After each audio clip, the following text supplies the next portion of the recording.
नमस्कार प्यारे बच्चों, आप देख रहे हैं मेरा YouTube चैनल मुनीश मैथ, जिसके अंदर आज हम 7वीं कक्षा की एक्सरसाइज 4.2 करने जा रहे हैं।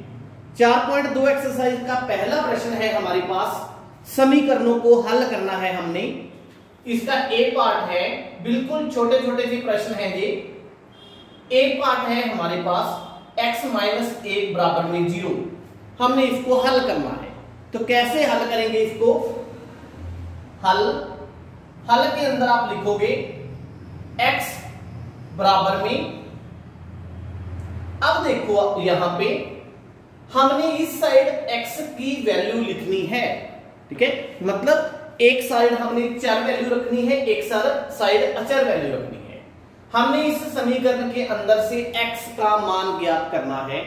अगर हमने x का मान ज्ञात करना है तो जो बायां साइड है, इस साइड हमारे पास सिर्फ x ही रहेगा, बाकी सभी जो मान हैं उनको हम उस साइड लेके जाएंगे, ठीक है।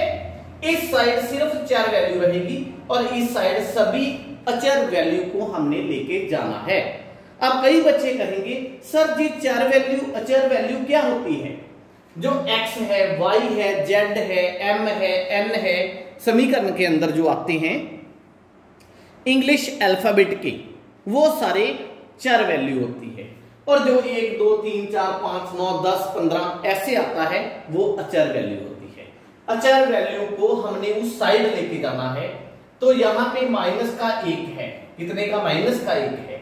जब भी हम इस वैल्यू को दूसरी साइड लेकर जाते हैं तो ये प्लस की बन जाती है, ठीक है। तो +1, ये इसका आंसर आ गया। तो x का मान कितना आया बेटा? 1 आंसर आ गया। अब कई बच्चे सोचेंगे कि सर आपने तो +1 लगाया है।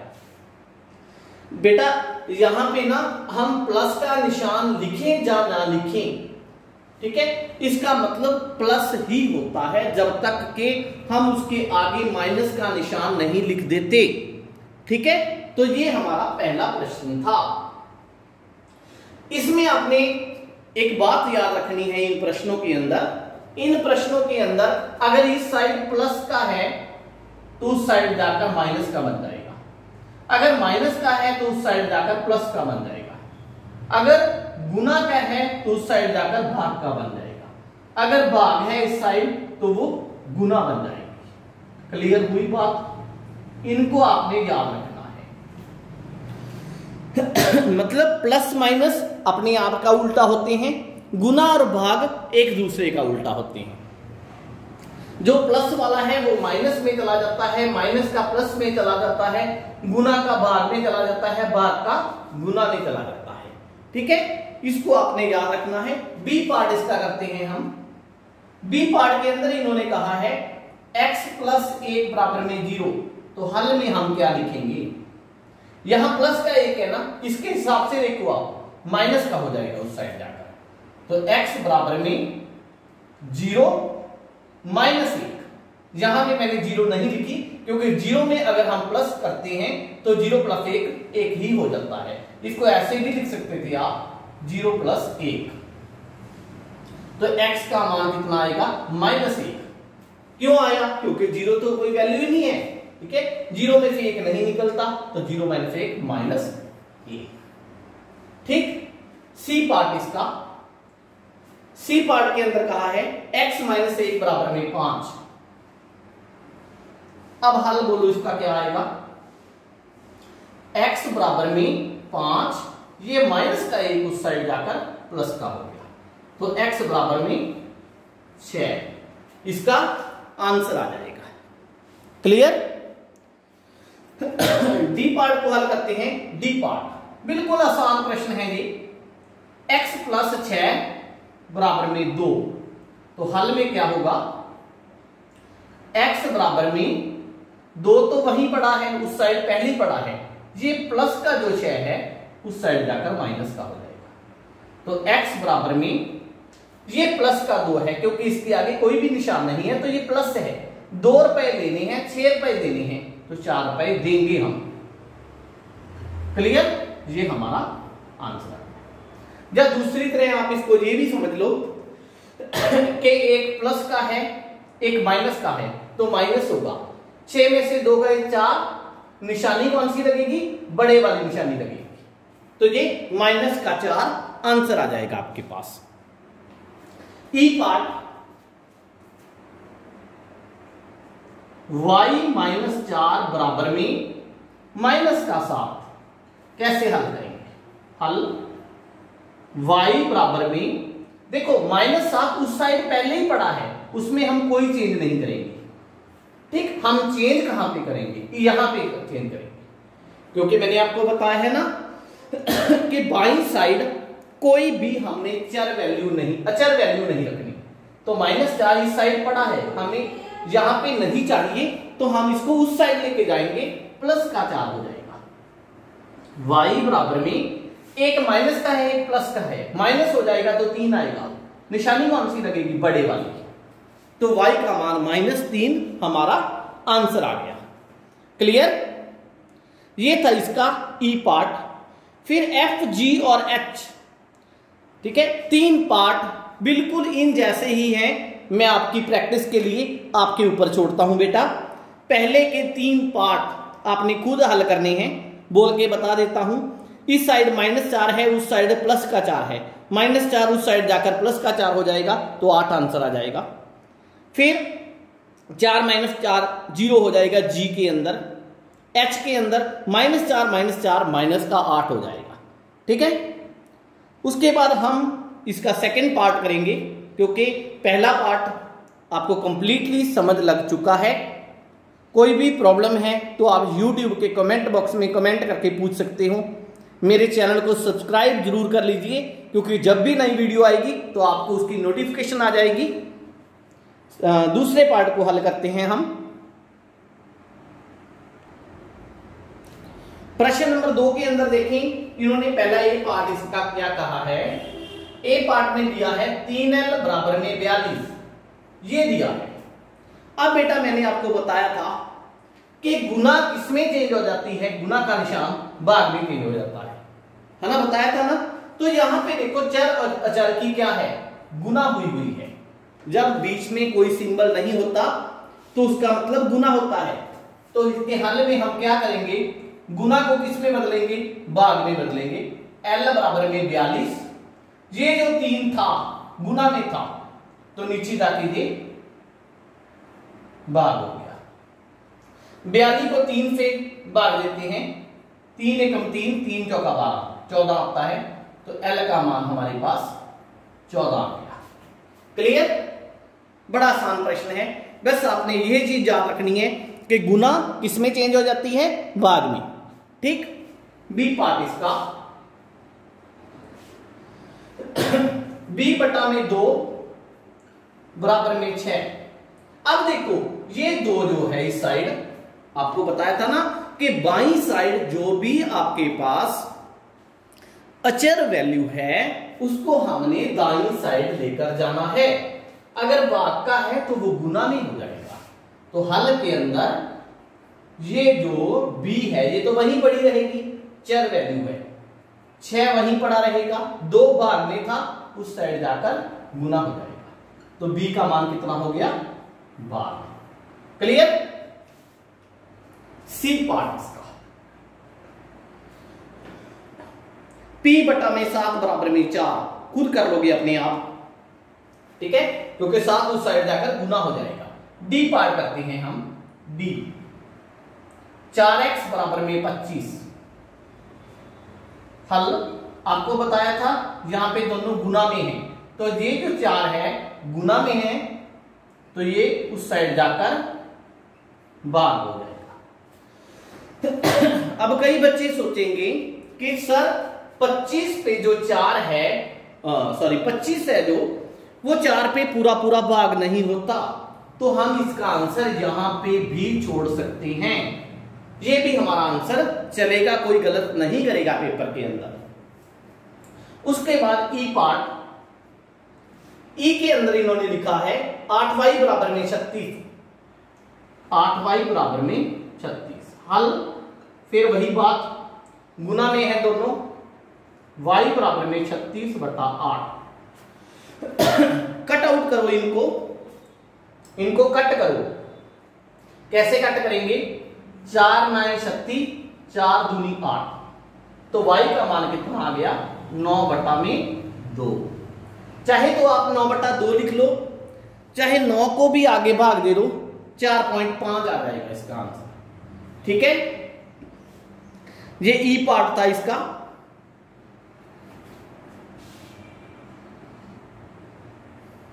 एफ पार्ट करते हैं। एफ पार्ट के अंदर इन्होंने कहा है z/3 बराबर में 5/4। यहां पे कुछ बच्चे स्टेटमेंट को देखकर एक बार ये कहेंगे कि ये तो कंफ्यूजन वाला क्वेश्चन है, इसको कैसे हल करेंगे।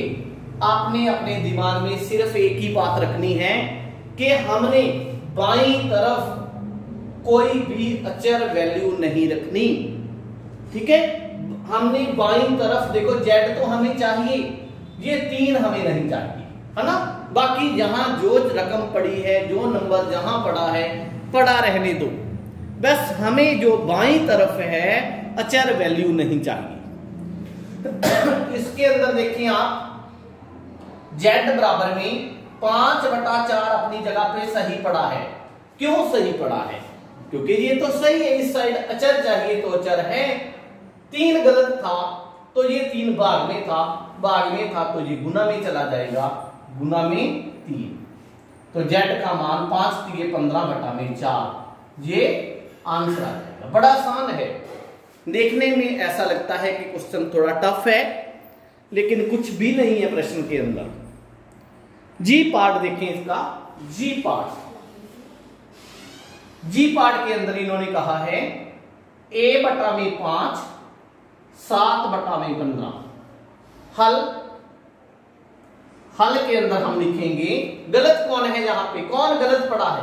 ये 5 गलत है, तो a बराबर में 7/15, भाग में था, गुना में चला गया ऊपर। दोनों को कट आउट कर दो, 5 × 5, 5 × 15, तो a का मान 7/3, ये आंसर आ जाएगा आपका। ठीक है ना। एच पार्ट के अंदर 20 t बराबर में -10 दिया हुआ है, तो t का मान ज्ञात करना है। दोनों गुना में है, 20 जहां पे हमें नहीं चाहिए, तो t बराबर में -10/20। गुना में था, भाग में चला गया, 0 से 0 कैंसिल कर दो, तो t का मान -1/2 आ जाएगा। क्लियर? ये आपका दूसरा प्रश्न था, जिसके सभी पार्ट मैंने हल कर दिए हैं। इसके बाद प्रश्न नंबर 3 की बात करते हैं। समीकरण को हल करना है। प्रश्न नंबर 3, तीसरे प्रश्न का ए पार्ट देखें। आपके पास स्टेटमेंट दी गई है 3n - 2 बराबर में 46। हल करना है इसको। गलत क्या है यहां पे?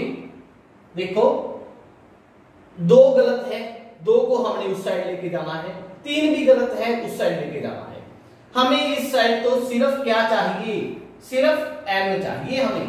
बाकी सारा कुछ जो भी बाईं तरफ पड़ा है हमने दाईं तरफ लेकर जाना है। कैसे लेकर जाएंगे? देखो, 3n वहीं पड़ा है, बराबर में 46 अपनी जगह पे सही था। पहले हम इस 2 को हटाएंगे, माइनस का 2 है तो उस साइड जाकर प्लस का 2 हो गया। 2 स्टेप पाएंगे इस समीकरण के अंदर। फिर 3n को यही रखते हैं, 46 + 2 48। कई बच्चे सोचेंगे कि सर हमने इस 3 को भी तो ले जाना है। बेटा रुक जाओ, जैसे हम कोई सामान इधर फिर उधर करते हैं तो हम एक एक करके करते हैं ना, तो इसी तरह पहले मैंने इस 2 को उठाया, उस साइड ले गया, अब इस 3 को उठाऊंगा। 3 किस में पड़ा है? गुना में पड़ा है, तो n का मान 48, 3 आ जाएगा भाग में। 3 16 48 होते हैं, तो n का मान 16 आ गया हमारे पास। ठीक, जैसे सामान को एक एक करके उठाते हैं ना, इसी तरह एक एक करके जो भी बाईं तरफ पड़े थे अचर वैल्यू उनको मैं उस साइड लेकर गया। क्लियर। बी पार्ट इसका हल करते हैं। बी पार्ट 5m - 7 बराबर में 17 कैसे हल करेंगे? बिल्कुल इसी तरह का क्वेश्चन है ये। पहले इस 7 को उस साइड लेकर जाएंगे। हल 5m बराबर में 17 प्लस 7, 5m बराबर में 17 प्लस 7 कितना होता है? 24। अब इस 5 को लेकर जाएंगे। m बराबर में 24/5 आंसर आ गया। पहले जो माइनस में था उस साइड प्लस में चला गया, जो 5 भाग में था, सॉरी गुना में था, वो नीचे भाग में आ गया। ठीक है ना, बिल्कुल आसान प्रश्न था। अब सी पार्ट इसका हल करते हैं। सी पार्ट के अंदर इन्होंने क्या कहा है हमें? 20p बटे में 3 बराबर में 40 ये दिया गया है हमें इस पार्ट के अंदर। तो कैसे हल करेंगे? इस साइड हमारे पास दो वैल्यूज पड़ी हैं जो हमने उस साइड लेकर जानी है। एक 3 है, एक 20 है। तो कैसे लेकर जाएंगे इसको हम उस साइड? 20p तो एक बार वहीं पड़ा रहने देते हैं, 3 को उठा लेते हैं। 40 गुना में 3 उठा लिया ना, तो फिर 20p बराबर में 40 दिया 120। क्लियर। फिर हम इस 20 को भी उठा लेंगे। हम 20 गुना में है तो भाग में चला जाएगा। p बराबर 120 बटा में 20, 0 से 0 कैंसिल, 2 6 का 12। तो p का मान कितना आ जाएगा? 6 आ जाएगा। p का कितना मान आ जाएगा? 6। p बराबर में 6 हमारा आंसर आ जाएगा। क्लियर। बड़े आसान प्रश्न है, थोड़ा सा दिमाग लगाकर इसको हल करेंगे तो बड़ी इजीली सॉल्व हो जाएंगे। इसके बाद इसका डी पार्ट है जो आपके खुद के लिए मैं इसको छोड़ रहा हूं, क्योंकि अगर मैंने हर प्रश्न आपको सॉल्व करवा दिया तो आपके दिमाग में कुछ भी नहीं बढ़ेगा। क्योंकि जब तक आप अपने हाथ से प्रश्नों को नहीं करेंगे तब तक कोई फायदा नहीं है। मोबाइल से या क्लास से कुछ भी आप सीख रहे हो, ठीक है, वो आपके दिमाग में पूरी तरह नहीं बैठेगा। इसलिए कुछ प्रश्न अपने आप भी करके देखा करो। जब प्रॉब्लम आए तो टीचर से पूछें, यूट्यूब के कमेंट बॉक्स में कमेंट करके पूछें। इसी के साथ ही चैनल को सब्सक्राइब जरूर कर लें। प्रश्न नंबर 4 की बात करते हैं। प्रश्न नंबर 4,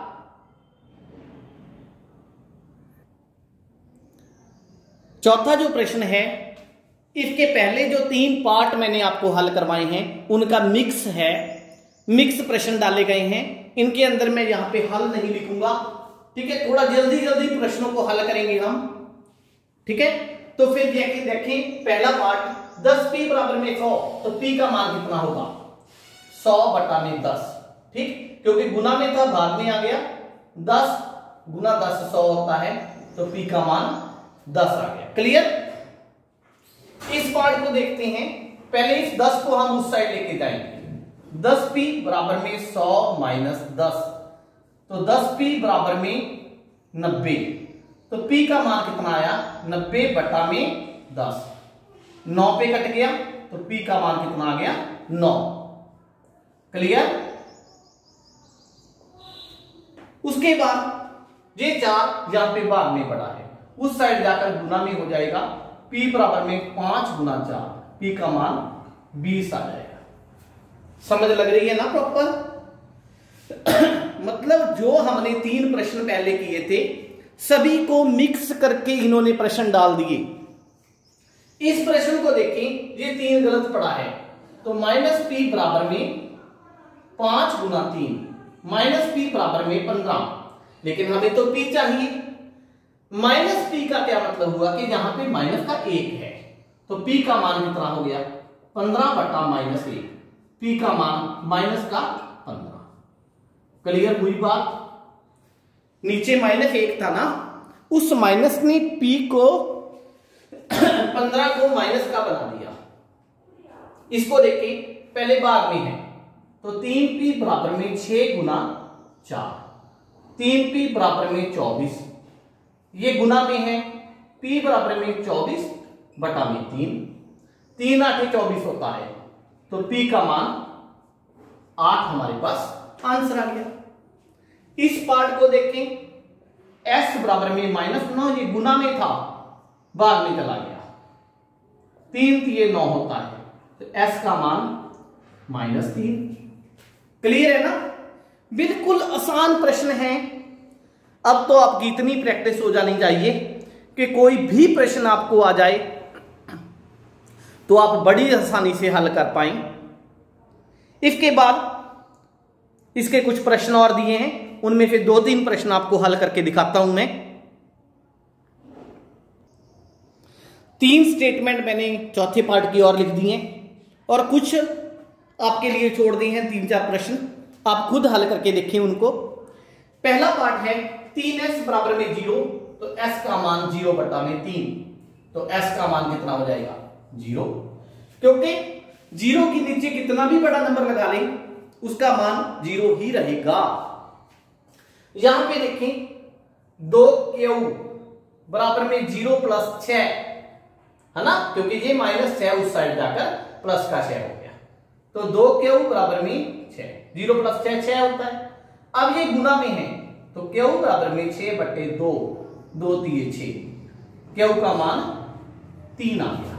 क्लियर? इस पार्ट को देखें, 2q बराबर में 0 - 6, ये माइनस का हो गया उस साइड जाकर, फिर 2q बराबर में -6, 0 में से 6 निकलता नहीं, ये 2 गुना में पड़ा है, तो q का मान -6 बटा में 2, 2 3 6 होता है, तो q का मान -3 हमारे पास आंसर आ जाएगा। इसी के साथ ही एक्सरसाइज 4.2 आपकी समाप्त हो चुकी है। किसी के माइंड में कोई भी प्रश्न है, YouTube के कमेंट बॉक्स में कमेंट करें। सभी बच्चे इनको अच्छे से तैयार करें और मेरे चैनल को जरूर सब्सक्राइब करें, क्योंकि चैनल के सब्सक्राइब करने के साथ जब भी मैं आपको नई वीडियो लेकर आऊंगा तो आपके मोबाइल पर नोटिफिकेशन आती रहेगी कि नई वीडियो आ चुकी है इस चैनल की। Thank you.